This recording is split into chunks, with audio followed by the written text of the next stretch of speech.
Año Nuevo. Los mismos Extra Value Meals en McDonald's. Ahora te puedes llevar 2 snack wraps y papitas y una bebida mediana por solo $8. Solo por tiempo limitado. Precios y participación pueden variar. Los precios pueden ser más altos en Hawái, Alaska y California y con entrega.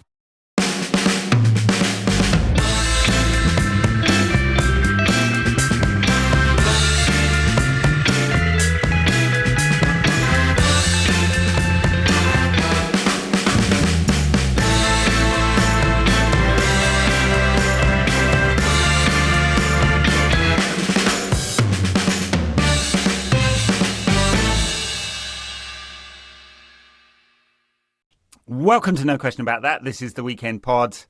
I'm Ed with Dominic today, and we are discussing Manchester City 3, United 0. Bloody hell, Dominic. Nothing changes, right? I'm sick. I don't know about you, mate. I am sick to death of being humiliated by those Poznan fuckers. It was... I was going to say it's more of the same. It was completely different, but yet somehow exactly the same as all those previous derby defeats. Just... I said it before we came on air, such a deflating feeling after a game like that. Is it you actually went in today? I went in with a little bit of hope and genuinely thought that I didn't think we would lose today. I thought we'd get something out of it because they haven't been playing well. And Ed, they didn't play well. I actually don't think the City, that was a shadow of the previous City teams that we've seen and that have handily beaten us. And the way that this United team find ways to concede goals just continues to baffle me. I mean, a couple of those second half ones today, and even the ones that didn't go in from Reinders and that one that Haaland somehow didn't score. Just a mess, just a real mess at times. I know we'll get into the weeds why, but yeah, depressing. Well, it's partly systemic, isn't it? And partly just individual error. I mean, the first City goal, you've got Luke Shaw just getting completely done by Doku. He used to be a very good one-on-one defender, Luke Shaw, and I don't know whether he just got completely done and then just kind of wanders back into position. And then Bruno Fernandes just ball watching. I mean, and I kind of, in a sense, I don't blame him because it's really unfair to ask a player to be good at something they're not good at. You've stuck him in a completely different position where he's basically a number 6 and plays long balls. And we know he's not a particularly good defender. At least, like, he's just not programmed to do it in the right way. Doesn't get in the right positions, just ball watched. Didn't follow the man back. Ugarte sprinted back to get to Doku, but not into the central defensive position. So there's a bunch of individual errors there. And then a couple of certainly the Haaland one when he's run through and the Reinders one that he missed were both like, it reminded me of that quote where Fulham, after the Fulham game, they were like, we knew there would be space behind their midfield. Actually, Fulham didn't really exploit it. They were just kind of bigging up their own tactical whatever. But here, City really did exploit it. And not even a particularly good City side. No, I think first half I was at peace with what happened because I kind of thought the goal came from a piece of individual brilliance and Doku, who I thought was the best player on the pitch by quite a distance. I know Haaland got man of the match, a couple of nice finishes, but I thought Doku made the difference in that moment where the game was quite tight and United had started quite well. And United's pressing seemed to be actually working in that it was disrupting the flow of City. They weren't able to play through the middle of us, which has been a problem under Amorim, and it was nice to see that we kind of the pressing triggers seemed to be right and that a lot of those loose balls were ending up in the middle of the park and we were getting the ball. But we had no way of progressing it beyond that point. So I wondered whether in the second half we might see a couple of changes to help that. I thought Ahmad was in the wrong position on the left. He needed to be at wing back. I get why Mazraoui started. I like Mazraoui as a player and what he offers, but I don't think he's a wing back. He's not one that's going to get after somebody like, Nico O'Reilly, who's not even a defender, who's not even a fullback. It's just turned into a game where United had to chase because of that Doku moment and because we couldn't break them down. And then that back three, when it's stretched, when there's no midfield to protect it, that's the result we saw in the second half, those chances for Reinders and Haaland and the goals. And it was like, let's bring on Harry Maguire to solve it, which I was completely stunned at. It made matters worse. Yeah, it's not the problem, is it? We had this problem under Ten Hag where we'd do the jump press, but there was no one in midfield to back them up. completely different system, same result under Amorim, where we're constantly outmanned. Like every single game we play, basically, it's 2 against 3. And that's why he wants these physical monsters in there. And that's why he won't play Kobe, Mainu. And he's got Bruno in there to play the direct long balls for the up, back and through, as the coaches would call it.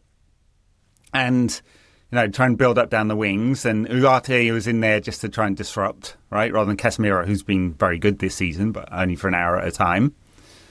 Because, he's looking trim and all that. Nice six-pack he's got there, but his legs don't go for more than an hour.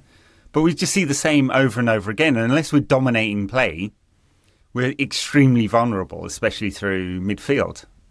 And then, because our build-up is so wing-back dominated, when he plays Mazraoui in there, who, again, like you, I think he's a lovely footballer, I just would not ever play him at wing-back, because he's not athletic enough to get up and down. And so it ends up as a back five. Problem, right? So yeah, it was a back five. It was 5-4-1 so often. And yeah, we had two not proper wing backs, but we had two defensive-minded wing backs. And Dorgu has the problem, what's the opposite problem, Mazraoui. He is physical, he's fast, he wins the ball, but his end product is hopeless. Lacking. Absolutely hopeless. I mean, it's shown in his career stats, he's got barely any assists, barely any goals in his entire professional career. And we're asking this guy to be one of the main creative outlets for Manchester United. It's a wild situation. I don't hate him as a player, again, like Mazraoui, but it feels like you say the whole thing is revolving around the wing backs. And I don't want to go too system heavy today because I know there's going to be a lot of system chat, formation chat, why United lost. I don't think it is the primary reason why we lost, but there's so many issues with it. And when you Mazraoui and Patrick Dorgu as two of your main creative outlets, everyone in football can see that that's a problem. Yeah, I agree with you. I mean, there will be we'll do the tactical pod tomorrow as well. The system, I think, gives United a ceiling. And, I mean, 3-4-3 has won the Premier League under Conte. Although I'm not sure you'd even call it a 3-4-3 with Conte. Often it reverted into a 3-5-2, to be honest, and he was an outman. But they were a dominant team. And I think it does work. And you can see in Amorim City Sporting side as well, when they're dominant, they're very dominant. And they have all those overloads in wide areas all the time. And so that's United's weakness. We just can't dominate in midfield and we're not good enough in the rest of the pitch. And the focus is on the wing-backs and they're not quite good enough. Honestly, we're just not quite... There's promise. Maybe Ahmad can be converted there. Maybe Dorgu will find some end product. It's just not there yet. And then we've compromised some of our best players. We're not playing Kobe, who is a player who would very much help us through central build-up, but we don't do that. And we've taken our best player, Bruno, and shifted him to be a number 6 who plays long balls forward. And so you've exacerbated his weaknesses, which are defensive, and minimised his strengths, which are creative, the creative balls in the final third. I can't help go back to, Amorim may be able to be a brilliant coach with a brilliant set of players who are dominant. He looks extremely vulnerable with a set of average players. And I think he thought, and I guess the club backed him up on this, if we swap out the front three and get better players in the front three, that'll solve all our problems, because he wants to get the ball forward quickly to them in order that they're brilliant. And at times they are brilliant. You saw Mbumo today. All our best stuff, right, went through Mbumo, basically. And Sesko was a bit anonymous. He barely got the ball. One through ball. That was it. The one long through ball, and he had a bad touch. He's not quite, he's a bit rusty still. Not quite had the minutes yet. I don't think he looked awful, but he didn't get in the game enough, did he? He didn't. And from seeing him at Leipzig, he is quick. He's sometimes a bit raw with his finishing or his first touch and his build-up, although he did a lot of build-up last season because he was a bit deeper. So I think there's much, much more to come from him. Not worried about him yet because he's barely had any football. But I think a lot of United's problems do come from the way Amorim has decided to play. Maybe 2 years down the line, it will be brilliant. But I don't know if he's got 2 years. And then we're still seeing, as you said, individual errors. That first goal's horrendous from an individual point of view. I mean, Altay did his best today to be as meek as possible. Early on, wasn't there, where Haaland nearly nicked it off him and my heart was in my mouth. I thought, oh my God, it can't happen that quickly. The point about the system compromising people is right, though, because look at Bruno today. Amorim had the perfect opportunity to play Bruno as a left-sided 10. Cunha's not available. Mount's not available. I was thinking it has to be that. Bruno left 10, and Burmo right, Ahmad on right wing back. Dallow's out as well. Perfect opportunity for Ahmad to go back to there. And he doesn't do it, and you think, okay, where's Ahmad going to play? I was wondering whether Burmo might go left or... Yeah, Ahmad ends up on the left, which is not his right position. Bruno ends up deep, which is not his right position. And in a game against City, I think, in a game like a derby, you need more legs in midfield, you need bite in midfield, and Bruno isn't that. You know, he's playing a quarterback role, he's spraying long passes, and a lot of them went awry today. He kept trying that sort of weird dink pass into the box towards sort of nobody in particular. And I think Mainu showed when he came on that he can be that 6 or 8 or whatever you want to call it in midfield. He was winning the ball, he was driving upfield. Okay, maybe positionally, Amorim's not seeing what he wants from Mainu to play in that position, but I mean, he has to start ahead of Ugarte for me. I don't care what sort of positional nuances Amorim is seeing. I thought Mainu had a good cameo today in the final half hour, and is worthy of a lot more game time. He's just not the profile Amorim wants, and Amorim, I think, has convinced himself that Mainu can't play in that. Because he wants those long balls through from he's not a brilliant progressive passer, Mainu. He keeps it simple. You can clearly see in some of the cameos he's had, and also in pre-season, they're wanting him to do both the switch ball and the longer ball forward, up to the forwards, stretch the players. Amorim called it, and then Amorim was he's too honest for his own good, even if he's trying to hold back. But he gets asked questions and then he answers it. And he does a thing that players don't like, which is makes it personal. He's done this twice with Kobbie Mainoo. First he said, you're behind Bruno in the pecking order. I know he had it in more flowery words than that, but he said that. That prompted a request to go on loan because Mainoo's gone, I'm not going to get any minutes this season. And then yesterday in the press conference, he's asked about Mainoo and he's just really, really detailed about what he wants from him. But he's asking him to be a player he is not. Right? So that's why they wanted Carlos Baleba. They want a physical monster, which Carlos Baleba is. He's, by the way, playing absolute dog shit at the moment. But never mind that. Yeah, I know. We've ruined him. We've ruined him. He's not even a United player yet, and we've managed to ruin him. That's new territory for us. Usually, we have to wait for people to actually sign before we ruin him. But who's that Italian journalist? I can't remember his name now. It was going around. The quote was going around on Twitter. One of the Italian journalists who was saying, "There's no club like Manchester United for ruining talent," and he was talking about McTominay. He said first McTominay, now Højlund, and even De Gea has become a good keeper again. So yeah, they used to say Dr. Tottenham, didn't they? Teams go to Tottenham to cure all their ill form, and now it's Doctor leaving United. So Højlund scored a brilliant goal yesterday as well. Exactly the goal we thought we'd get from him, where the ball is played into the channel, a through ball into the channel, a ball that just never gets played under Amorim, never.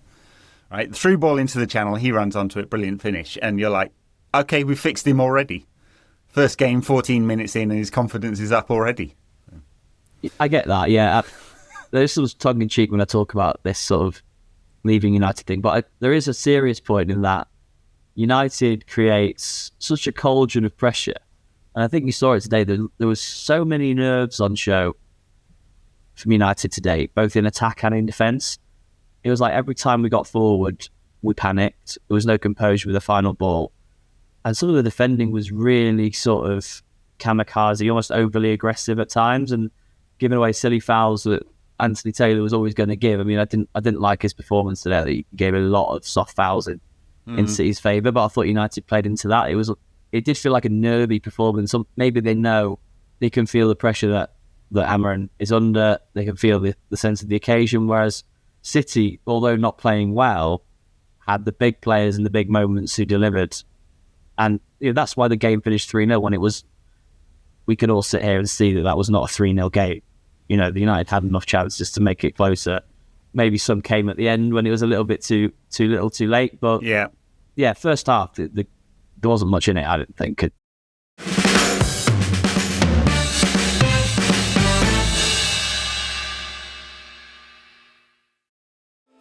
Whether you bond over streaming binge-worthy videos, watching sports recaps, video gaming, or by unplugging altogether, the 2026 Lincoln Nautilus Hybrid helps keep you connected throughout your journey. Learn more at Lincoln.com. Available connectivity features and functionality vary by model. Package pricing, trials, and term lengths vary by model. Video streaming and games are only available while parked.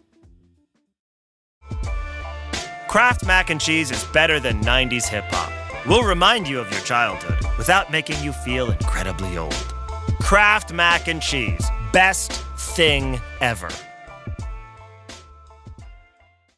Como madre orgullosa, siempre quiero lo mejor para mi familia. Y los únicos huevos que compro son Eggland's Best. ¿Casualidad? ¡Para nada! No importa cómo los cocines, siempre están frescos y deliciosos. Además, tienen más vitaminas D y E y un 25% menos de grasas saturadas que los huevos comunes. ¿Por qué conformarse con menos cuando puedes tener lo mejor? Eggland's Best. Mejor sabor, mejor nutrición, mejores huevos. Visita egglandsbest.com para obtener más información. Yeah, it was competitive. United actually started the game pretty well, had some good possession in good areas. City, funnily enough, after they scored the goal, did drop off a little bit and let United have a bit more of the ball. And then the second half is all game state. And I don't know if you can even draw anything from the data or anything. United just went a little bit suicidal. It could have been. There were moments where it felt like that 6-1 years ago when we were chasing the game. Under Fergie, and he was very critical of United players chasing the game at that moment, and United were doing that. And so that second Haaland goal and the Reinders miss were both through balls from the halfway line. The runner came from the halfway line, basically.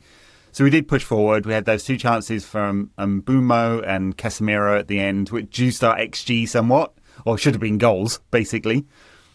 Because they were both, I think it's a 0.58 chance from Mbumo. It's about as high as you can get, apart from a penalty. It sort of hit him, though, didn't it? It came at him very quick. I think XG sometimes doesn't quite work because it doesn't take that into account. Yeah. XG is an aggregate model, not an individual moments model, really. Yeah.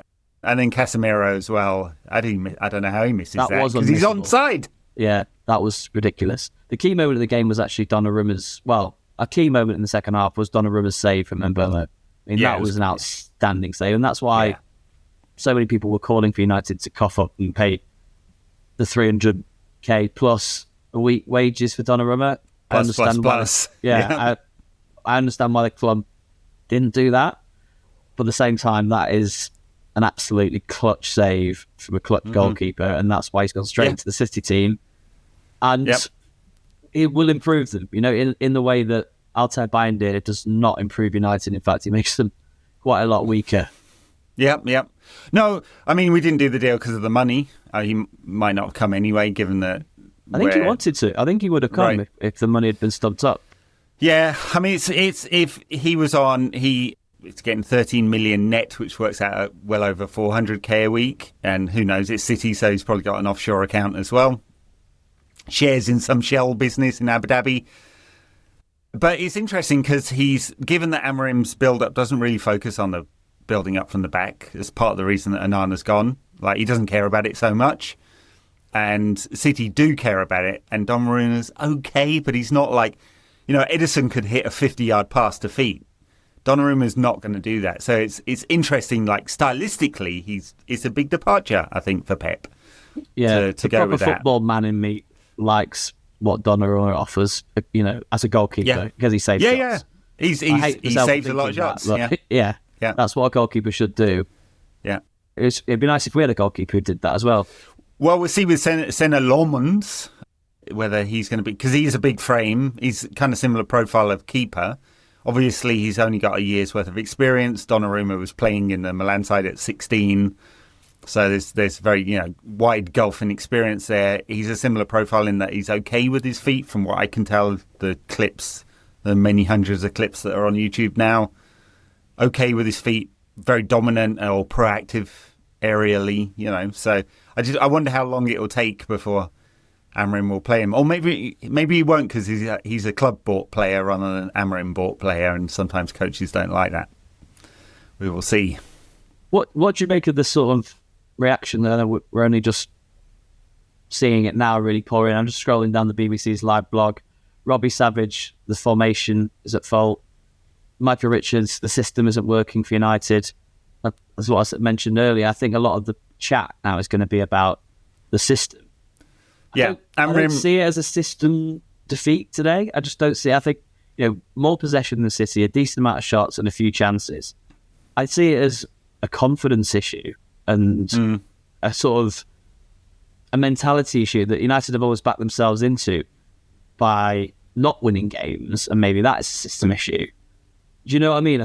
I don't think today was an issue of tactics and the system. I think today was an issue of confidence, mentality, and again finishing, which is going to be, we're going to speak about a lot because it's not been solved despite signing a whole new forward line. £200 million on a forward line, yeah. Yeah. I mean, I think in the aggregate, in the big picture, I think there are systemic issues because he almost needs the perfect player for every position to make it work. Just need to be more dominant. Otherwise, you do get this problem in midfield. Today wasn't necessarily about that. I mean, you could see at the end they were pushing up and there was gaps all over the place, but they were chasing the game. That's part of the reason why we got a few chances at the end. They were throwing plays into the box. It's also part of the reason why City did. City got a couple of chances as well. So I think it probably all comes out in the wash. Yeah. I find with media coverage these days that the quality of coverage actually comes from people who spend the time to do it, like people who've decided they're going to focus on tactics, or coaches who are on Twitter who do some really good analysis. And it's not amongst the major broadcasters who all insist on having ex-footballers who you would think would understand this stuff. But the ex-footballers who understand this stuff go into coaching. The ones that seemingly don't or don't want to put the effort in to do that go into punditry. Sometimes, I mean, it was a breath of 10 years ago, 15 maybe. I can't remember when Neville first started. That was the kind of breath of fresh air, wasn't it? The Monday Night Football, the depth of analysis they do on that show versus all the other stuff where it's just kind of platitudes. But I feel like they haven't progressed from there, and there's just so much more detail amongst people who even if you log into the coach's voice and watch their videos or the analysis pieces, it's so much better than stuff you get on mainstream TV. It's funny you mentioned Neville. There was a moment today where you probably won't listen to the English commentary, but Peter Drury asked him what he thought about the result in the game from a United perspective. And Neville basically just went and didn't say anything. For a couple of minutes was just wordless. And I thought it kind of summed up where I think a lot of United fans are at, as well as being a poor piece of analysis from a pundit who is far better talking about other clubs rather than Manchester United. I've always thought Neville's so good talking about every other club, but is either way too harsh or way too lenient on United and can never get the balance right. But he also did sum up sort of where I was at, in that I don't really know how to feel. I've seen us play a lot worse than that against City and get results. And I've also watched a performance where we could probably have played for hours and hours and not scored. So I really don't know what to think. I don't want us to be a counter-attacking sort of team of moments where we have 10% of the ball and win 1-0.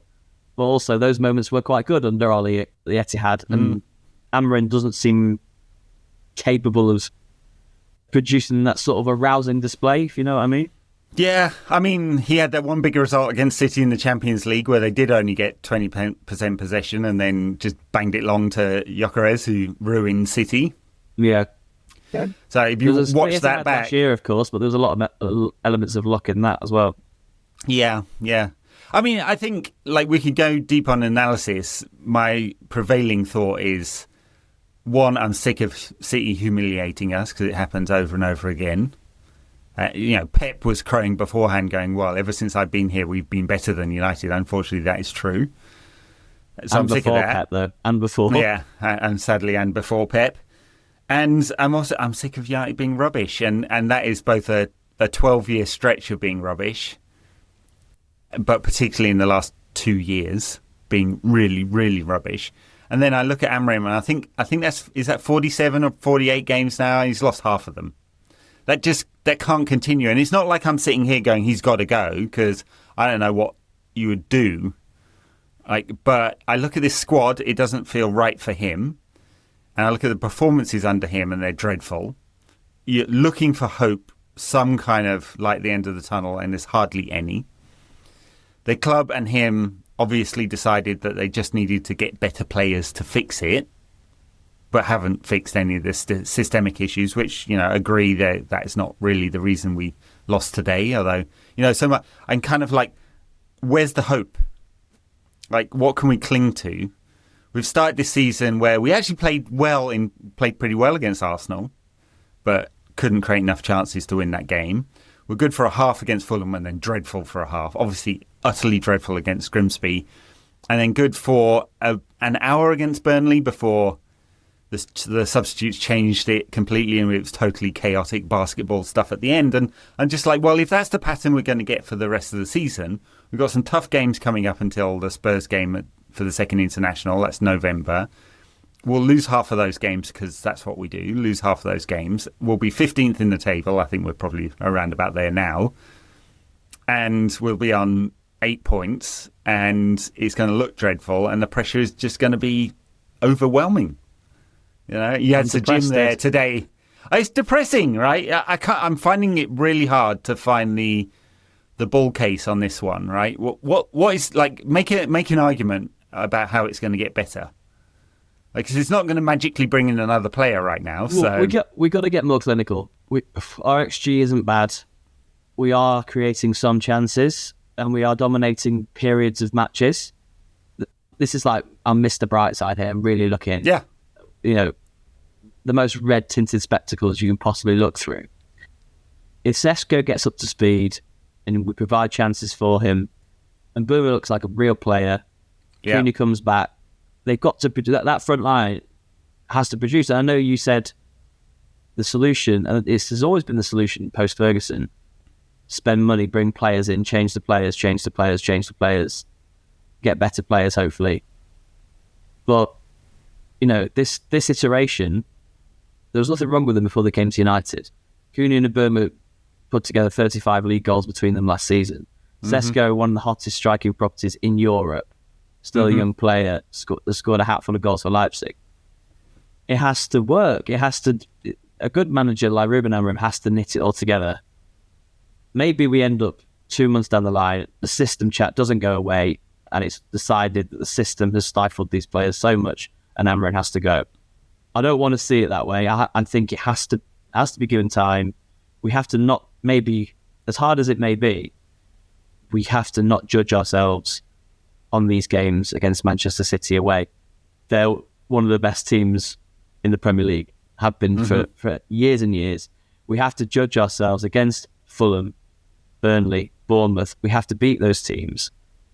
That's been Amorim's principal issue, is that he cannot beat those mid-ranking sides. Our record against them is absolutely appalling. The system our record against everyone's appalling, but yeah. Even against the big teams, we occasionally get the odd result and have done under a succession of managers post-Ferguson. The real issue now is the games that will come up against the mid-ranking sides. Can the system work against them? Can we dominate? Can we create? And can we finish against them? Yeah. If we can't, well, it should do. If we can't, is cooked.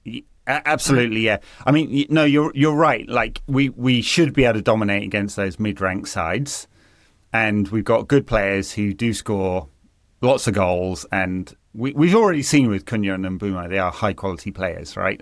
No problem with. Although it's had this weird thing of like shifting Bruno back, and I'm not sure that is good for him or the team. They are two brilliant players, and I'm glad they're in the team and in the squad, right? No problem with spending the money to get high quality players in. And Sesko, I've seen enough to believe that he will be a good high quality player. So yeah, we've got to batter those mid-ranked teams. I even think the quality from, let's say, 5th or 6th downwards is not that great. Like Chelsea, it's unclear whether they'll be a good side or not. You look at their 11 yesterday and you're like, they've spent £1 billion in the last 4 years and that is it. Obviously, Arsenal, City and Liverpool, I think, are going to be the top 3. I'd be really surprised if that is not the case. I mean, City will see, but there's something in there, right? And that, especially with Rodri back, it kind of knits the team together. Below that, though, Newcastle didn't get the players they wanted. Aston Villa had to sell because PSR issues. Brighton haven't started the season well. We'll see whether Hertzler can hang on to his job. There's opportunities for United to... We should be aiming, like... If we're below 6th, there's a massive, massive problem. at United, because you look at the players we've got in the squad, that is good enough to finish 6th in this league. That's a European place. That's got to be what we're aiming for. And so the pressure starts to build when you're like, are we going to get too far away from that? And it's stupid. It's September, right? There shouldn't be pressure. But Amorim's got zero credit in the bank at all. Apart from him being a nice bloke I'd love to have a beer with. Like, his results are dreadful. He dresses well. He does dress well. And the new Adidas rigs are great. Yeah, I want one. Chef's kiss. They all look great this season. This Don't one, want to pile more money into the Glazers' pocket, but this is really, really nice. Fantastic job. Yeah, great. And the kind of grey with the yellow bomber jacket he had on today, love it. Love it. He looks fantastic. I don't really like the thing he does with the kind of... I know it's a thing. He does the ankle socks with the slightly short chino. Ankles on show. Ten Hag did a bit of that as well, didn't he? Yeah, Didn't I know. Favors. Ten Hag looked even more stupid. At least Ruben can pull it off because he's kind of cool. He's a bit better looking, isn't he? He's better looking. He's got some riz, no doubt. Are these the positives that we're clinging on to then, Ed? Nothing to do with the football. And Mazraoui's had a hair transplant. That's a positive. Yeah, that's the positive. He's a nice bloke. He's charismatic. He's a bit too honest, heart on the sleeve sometimes. I do wish he'd sometimes pull back from that. You know, a little bit of emotional regulation. It sounds like therapy talk. It's not, but it's just like sometimes he's a bit too much of that. But yeah, I like him as a bloke. I didn't like Ten Hag at all. He had no charisma. I mean, the stuff with Ten Hag and Leverkusen is hilarious because he seems to have pissed absolutely everybody off at that club. Everybody, including the nutritionist. That build report was amazing, you know. He's got no personality. He never able to warm to him as a result. Amorim is not that. I want him to succeed desperately, badly, desperately. But you can't win 25% of games and lose half of them as United manager and go on forever, right? There will be a limit to this at some point. I don't know what the limit is, but it can't be another season where United finish between 10th and 15th. It can't. Amorim said a storm was coming, didn't he, after his first few games? I didn't think the storm would last this long.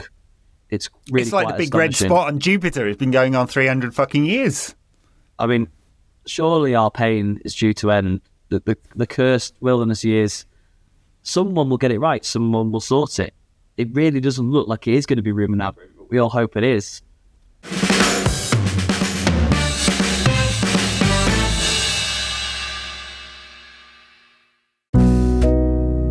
The world moves fast. Your workday, even faster. Pitching products, drafting reports, analyzing data. Microsoft 365 Copilot is your AI assistant for work. Built into Word, Excel, PowerPoint, and other Microsoft 365 apps you use. Helping you quickly write, analyze, create, and summarize. So you can cut through clutter and clear a path to your best work. Learn more at Microsoft.com/M365 Copilot. It's the final chapter of the college football playoff. It comes down to this. Miami's unmatched grit and tenacity through the postseason has led them home. The national title now within reach. They are confident. They are battle-tested. Undefeated Indiana, led by Chris Signetti and Heisman winner Fernando Mendoza, have the chance to take home their first title and claim college football immortality. The most remarkable turnaround in the history of college football. The College Football Playoff National Championship presented by AT&T. Monday at 7:30 p.m. Eastern on ESPN and the ESPN app. I had that dream again. My small business needs to hire, but I don't use LinkedIn, and I hire wrong. So then I'm doing IT, and when I go to plug the servers in, they become sentient, and they won't let us access our network unless we forward their chain emails and memes to more and more and more people, and then I wake up. Don't let hiring nightmares ruin your dreams. LinkedIn Jobs' new AI assistant finds and invites best fit candidates to apply, so you can discover talent you may have missed. Post your job for free at linkedin.com/quality. Start hiring today with LinkedIn. Well, we can't blame the club now, can we? I mean, as in the new. I mean, we can. All right, yeah. There's at least an attempt. I guess we could say maybe, who knows whether they got the right person in terms of the CEO and the sporting director. In a sense, they're both learner drivers because it's the first time Jason Wilcox has been a football director of football. First time Barada's been a CEO. Vivell is a known property. Like, they brought in this structure that says, done the thing that Sir Jim Ratcliffe said he would do when he first brought into the club, which is you get the system right, the support system right around the manager, and you give them the right environment to succeed, right? They've done that. Like, they made so many executive changes, recruitment, medical, analytics, sporting director, CEO, new CFO, new chief business officer, everything around him. They're all very data driven in terms of their purchases. We can argue about every single one of them, whether they're right, but I think they've got most of them right, Uarte being the one that's probably not, right? But most of the recruitment right. So, like, we're putting the systems in place, and somehow it seems that it's still not good enough to get results out of this team. And it's 4 games into the season, so, I know everything's hysterical with United, and we're probably hysterical too because we're so sick of it being crap. There's been sick of being crap, but there's also looking at the bigger picture and thinking about, where can we actually go from here that will be a step in the right direction? And how much does today and the defeat to City actually damage what United are trying to do and the project that Amorim's building?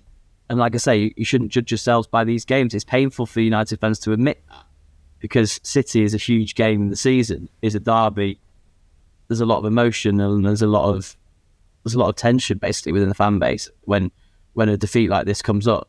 Social media at the moment, I've had a quick look, is a pit of hysterics. It's ridiculous. I'm sure it will be. Hot takes. Amorim's got to go right this minute. The system will never ever work. Sesko's already a flop. I mean, I can't get involved in that. I used to really get involved in that, and it used to damage my mental health on a serious note. Yeah. And that's not what football is for. It's not what being a fan of a club is for. It's about standing by your club and looking for ways that it can go right in the future. And maybe I'm too positive. Maybe someone will bash me in the comments of this podcast, but I think everything needs to be taken in context. And you are right with the structure of the hierarchy in place and players brought in the summer who I believe are better than the players that we had last season. Things ought to improve. It's a test of how much in the wilderness years are we? How much more wrong can things go in a way that have no explanations? Because it keeps going wrong when you think it's going to go right. So I don't really understand anymore. This was supposed to be the upside, though, wasn't it? When we looked at the pre-season, I thought they were trying to structure it so they would all be ready right from the go, because the fixture list looked like it was really tough the first 10 games. Amorim had no bank of credit at all, right, because the results were dreadful last season, despite making it through to the Europa League final. I mean, even made it worse, right? Almost would have been better if we hadn't beaten Lyon and not made it to the final, because we wouldn't have lost to bloody Spurs and been so utterly pathetic in that final. Right, so against fucking Ange Ball as well. So it almost made it worse, right? So you're looking, you're going, right, it has to be good at the start of this season in order to calm everyone down, in order to reduce the pressure, in order to, don't have to be top 4 this season, although you're looking at it going, there's an opportunity for someone here. It doesn't look like it will be United, but we'll see early in the season. You're just looking for raise a hope that it could start well. And there were some little bits. Played all right against Arsenal, bit unlucky. Keeper chucked one in. Played pretty good for a half against Fulham. As I've said, there's some raise of hope, but blindly, each defeat kind of look at that, and then like you say, I was going to say each defeat then just gnaws away and gnaws away and gnaws away, and that blind faith that you begin the season with, like every set of supporters of every club does, it just quickly turns into this horrible situation where fans are at each other's throat, and you have the Amorim in, the Amorim out campaign within weeks. I have no doubt pressure on him, but then what would that actually achieve, Ed? What if you sack Amorim now after banking on 3-4-3 and signing players for it? Yeah. What happens after that? Do you get Ollie back in on an interim basis and have vibes and all that jazz? And there's something to be said for that, but it wouldn't be planning that a serious football club does, No, you're right. So in one sense, I've just said, hey, they're putting the structure in place that you can have a long-term thinking and planning. I do think there's a bit of a dichotomy here, and they did the thing the manager wanted, which was just to get better attackers in. So they didn't improve in midfield. they have banked on getting the ball forward quickly to these forwards and did the thing the manager wants. So in a sense, you built the structure and then, done the lionized the manager again and said it's all on him. And I thought we were going to stop that, right? What would happen if you fired Amorim, which I'm not advocating for, right? Like, I do think you need a long-term plan. It's very hard to back him. I can't make an argument other than just blind faith, right? That is not an analytical argument. That is, I like the bloke. I want him to succeed. I'm a United fan. I want the good times to come back. I'm sick of moaning because I've been moaning on this podcast for 10 years. And maybe I should go, maybe I'm the problem. And I should just disappear.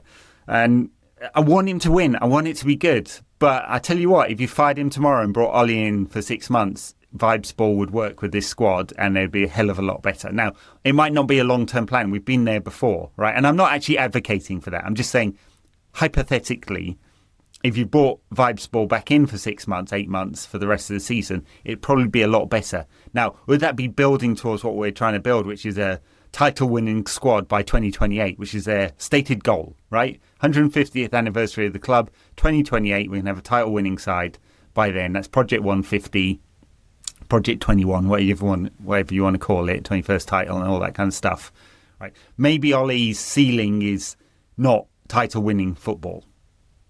Yeah, but it's. I'd rather finish second than 15th. Yeah, well, yeah, I'd rather finish second than 15th. Absolutely, with some fun times as well, and a bit of heart, right? Amount of times we came back in second halves under Ollie. And it went corrosively wrong at the end. There was soul in the club, though. There was soul and belief in the club. There was belief for so long. Yeah, I'm not advocating that we do this because it is United are almost damned if they do and damned if they don't. Because under Ollie and probably to a greater extent under Ten Hag, United were criticised for being a moments team, for not having a philosophy, not having a system and a way of playing. Yeah. Everything that a modern coach is now supposed to have. Should be, yeah. Then they brought in the ultimate systems guy, and it isn't working. Or maybe the alternative way of looking at it is it's taking a long, long time to work. 31 Premier League games and 31 points with a minus 13 goal difference. It isn't working, that is right? Awful. That's awful. Relegation form by anyone's measure. But United have got to be brave. They've got to swallow it, really, and they cannot. I don't think they can afford to pull the trigger now. They just have to stick because that's what they've set. That's what they've set out to do. Ollie Ball would be great and fun, and we'd all probably have a much nicer time. But United have almost got to swallow the medicine, Just go with the hypothetical. Let's go with Ollie Ball then. Go on. I do agree with you. I think we're going to have to stick to it unless it's corrosively wrong. Like, so look at the fixture list. I just opened it up on the phone here. Chelsea, Brentford, Sunderland, Liverpool, Brighton, Forest, Spurs. Right, that's before the next international break. 18 points. No, I mean that'd be all right. That'd be all right. But it could be 6 points. Yeah, more likely. Yeah, I mean, we are fortunate in that Chelsea aren't the fully formed thing. Brentford transitioning. They lost two of their best players and changed the coach out. Sunderland, actually, funnily enough, Sunderland actually recruited pretty well. They looked at the French market and recruited pretty well. I think they've got some good players. Liverpool could be horrible away at Liverpool. Brighton, a mixed bag. Forest obviously changed, which is madness. Madness! I got real criticism from some Forest fans on Blue Sky for having the temerity to suggest that Ange Postecoglou's style of play is not very well suited to this Nottingham Forest squad. Not in the slightest bit suited. Not in the slightest. It's one game, but he was asked about it, and he said, how long will it take? He's like, Wednesday. He said Wednesday is when we'll see Ange Ball. We saw some of it yesterday against Arsenal. They're pushing really high. When they beat United in the Europa League final, he compromised on Ange Ball so much completely to get that result. He did, yeah. And then it was, it's just who we are, mate. I've lost a lot of time for him. I liked him at first. I found him very entertaining and quite fun. His football was fun. And then he and the Premier League just seemed to really fall out with each other. And it became quite wearing quite quickly. And I don't think this is going to go well at Forest. There's a little early prediction for you.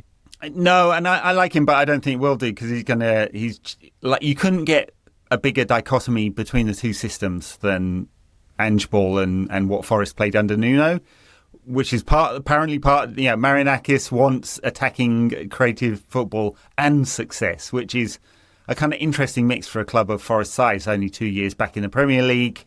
Their budget's about mid to lower third ranked amongst Premier League sides. They shouldn't compete. They completely, overperformed under Nuno, who's a very good coach, but is quite negative in his systems and all of that kind of stuff. But anyway, back to the hypothetical. The reason why I ask, right, is it's not just about the vibes, it's suddenly you would not compromise on any players, right? You could play players in their right positions. I think the only one that would be a concern really would be left back. You'd be probably asking Luke Shaw to go there again, because I'm not sure Dorgu, you'd want him to be playing a traditional left back role, although he played there a lot for Lecce. Right, that might be a question, but everyone else would be in their right positions. Yoro's fine in the back four. De Ligt's fine in the back four. You'd be playing, two of Mainu, Ugarte, and Casemiro in the centre of the park. It's all right. All right. Yep. Mainu is the linker, and one of Ugarte and Casemiro is the defensive player.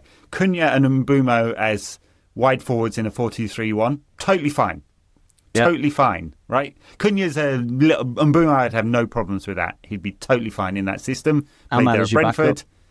Ahmad is your backup. Cunha's more of a linker. That'd be interesting whether him and Bruno are getting each other's zones there. Bruno moved to 10. And Sesko's the forward.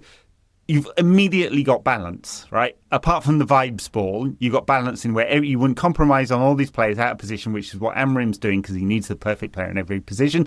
So the results would tick up immediately, right? You play transitional football against the big teams. You throw men forward against the weaker ones, and you probably get 4th to 6th. Would there be a ceiling? Sure. Yeah, fine, right? Or we stick it out, which is, I think, what we're both saying. It's a podcast, so we can be a bit more lengthy and analytical in our thinking than you would be on Twitter. We stick it out, and not enough changes that we don't stop losing games, and our ceiling is 10th or something this season. Would we accept that, right? Because I think the pressure would be overwhelmingly too much to accept a 10th place. Yeah, another having season spent £200 million, having dumped for good reasons or bad, whatever, make your arguments, having dumped some players who, an academy player in Rashford, an academy player in Garnacho, probably they had to go for different reasons. But, is it worth it, right? You spent all this money swapping them out, didn't fix midfield, you're trying to build Amorim's system, but it looks like it'll take another 3 windows to do that. And we might not get, if we're consistently out of Europe, we will be down to 4th or 5th in terms of our revenue against Premier League sides, right? Yeah. And we then can't compete financially. So we haven't got the big swinging financial dick, which we used to have. We've got a manager who's so beholden to one system that we have to have perfect players for it to work. I mean, that's the real bear case, isn't it? That it's impossible. You just need so long to make it work for him. And United fans will not. I don't think the match-going fans will call for him to go. No, they're singing his song the whole way through today. Yeah, and although I've always liked that about United fans, and I admire loyalty, and I admire sticking with something, like you say, it is blind faith. I always think in these situations, hypotheticals, if you like, what would a Real Madrid do? A seriously big club who are ruthless at every turn and who just want success and just want to be the biggest and best on and off the pitch. There's no way they stick with the manager for ages and ages when it's not working, in the hope that his system finally clicks, in the hope of building a project. They want to win the league every year, and if not every other year. And if they don't, it's a disaster. And I don't know why United can't hold themselves to those same standards. Sometimes I really wish they did do. And when people talk about how much United have chopped and changed managers since Fergie, I sometimes think that they haven't chopped and changed enough, and haven't been ruthless enough, and haven't just chased success at every turn because it's United. That's half of my brain thinking that, right? That's maybe I don't fully believe in that, but that's a hypothetical. I think maybe United should go after this ultra ruthless strategy. And Sir Jim Ratcliffe has been ultra ruthless, but with the canteen staff and with the tea ladies and with all these other aspects of the club, other than the manager. The manager gets time and faith and backing. Everyone else has gone. The staff have been trimmed and all that. It doesn't. Well, they've feel been like ruthless with both Nice and Lausanne. They've been pretty ruthless with managers, firing managers. So, I mean, it wouldn't totally shock me if 1 week, I'm not saying it's going to be tomorrow, Sir Jim just, the patience goes. And he is apparently way too close. And I don't want it, like, fucking ex-private equity oil magnate type person. What does he really know about football? Not much, right? It's like I mean, you and I are closer to football because we watch it, talk about it, write about it all the time, and we would not be good CEOs of Manchester United, I would suggest. Maybe you would be. I don't know. Who knows? You CEO material in there? Yeah, I'd love to give it a go as well. If £10 billion dropped into my back pocket and I was given the opportunity to buy United, I'd love to give it a go. Might ruin it and there'd be 1 billion people worldwide hating me, but I'd give it a go. But he's closer to the football operations side of things than I'd like him to be. This happened at both Lausanne and Nice before he ended up stepping back and he put management teams in place to run it themselves, right? But they were pretty ruthless. So it would not shock me if on a Monday after we've lost 2-0 to Sunderland at Old Trafford that we get the press release that Ruben Amorim has been relieved of his duties, right? Because at some point, that is how he's got where he is, right?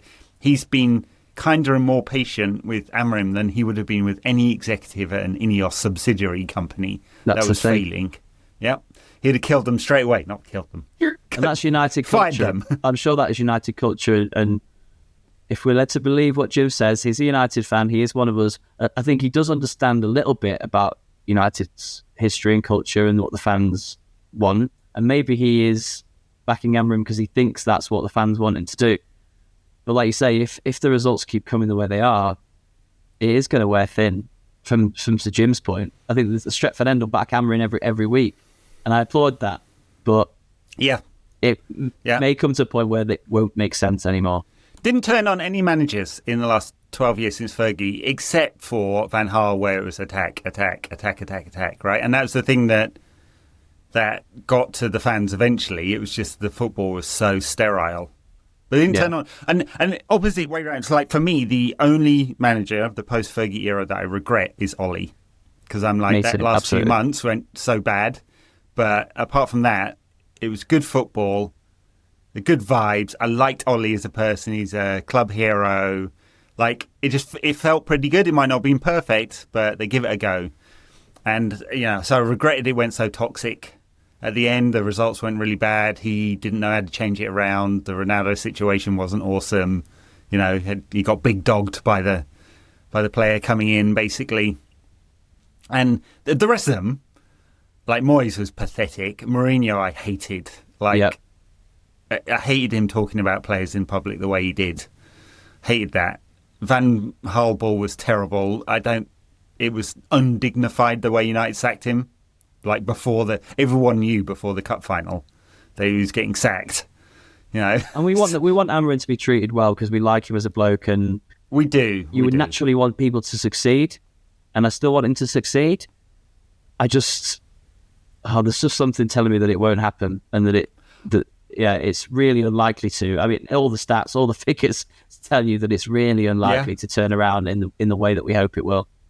If I had to do, if you're doing one of those Oxford Union debates or something, or a Sky Sports fan debate, if you want to be a little bit less highbrow, I would not be able to construct a good argument for keeping him. Right? No, it would all be theoretical if we get to the final end state of what we think he's trying to build.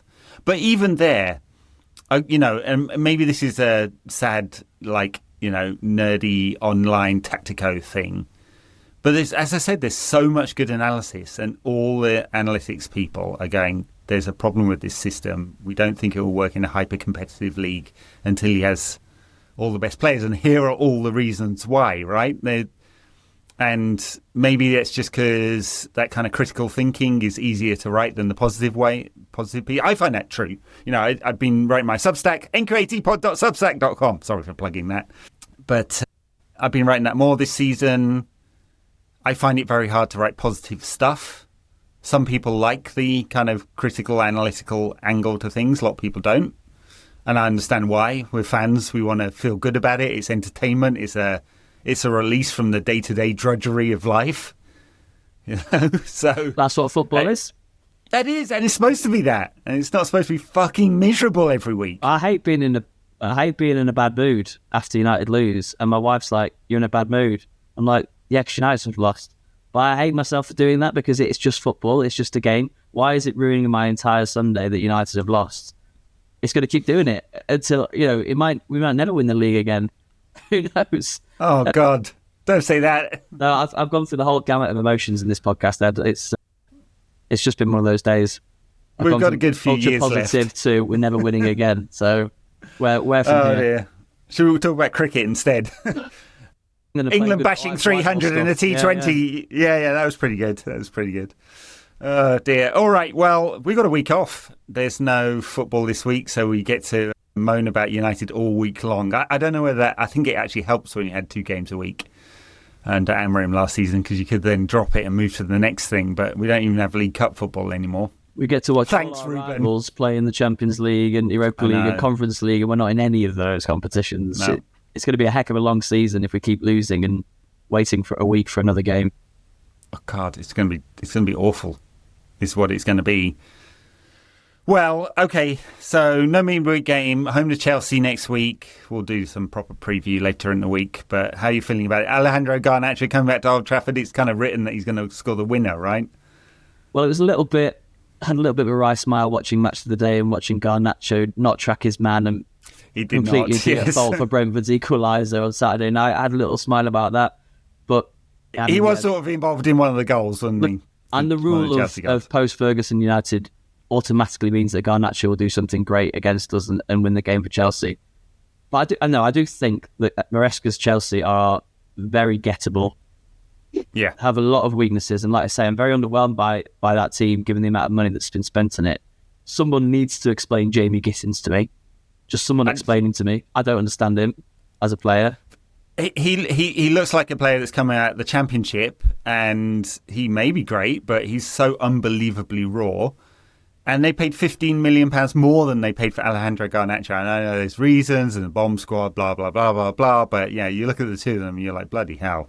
Esteban, Buonanotte, a lot of underwhelming attacking players that they've brought in. Buonanotte's a weird one. I mean, there's some weird financial shenanigans going on there. They've taken him on loan. What, with Chelsea, Ed? Are you sure? Never.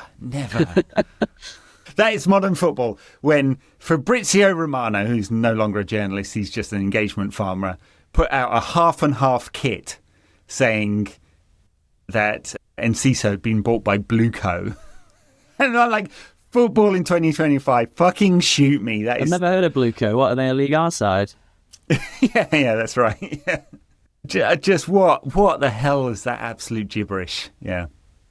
I think we could beat Chelsea at home, but then we could equally get absolutely mauled by them, and that's precisely where we are at the moment. I've no idea what United we're going to get. I just no idea at all. I hope there's some kind of revelation happens, and we suddenly become, the hour of good stuff we saw against Arsenal. That's what we get every single week for the next 2 months, because we're bloody going to need it. And we get some good results, but it really could, this run, bloody hell. We're just not scoring goals. There. That's just the principal problem. Own goals have got half of our goals so far this season. And we've had two games against big teams where we've created quite a few chances and put absolutely nothing away and seem to have no confidence in the final third, that's the alarming thing going into games like Chelsea at home. Because if you can't score against that defence at home with a bucket load of talent that United have in the squad, then there's major problems. All right, what a great way to end the show. Sorry, everyone. Dom, thank you very much. Cheers. Where can we find you? You're online. I'm all the onlines at DonBooth19. Come and chat about United in my DMs. I'm always willing to rant about people about United. Yeah, or rant about people. All right, very good. You can catch me on NQAT Pod on all the usual places on the Substack and patreon.com/NQAT Pod if you want to get our extra show. We will do one this week at some point. Thank you very much, everyone. Thanks, Dom. Bye. Cheers. Now.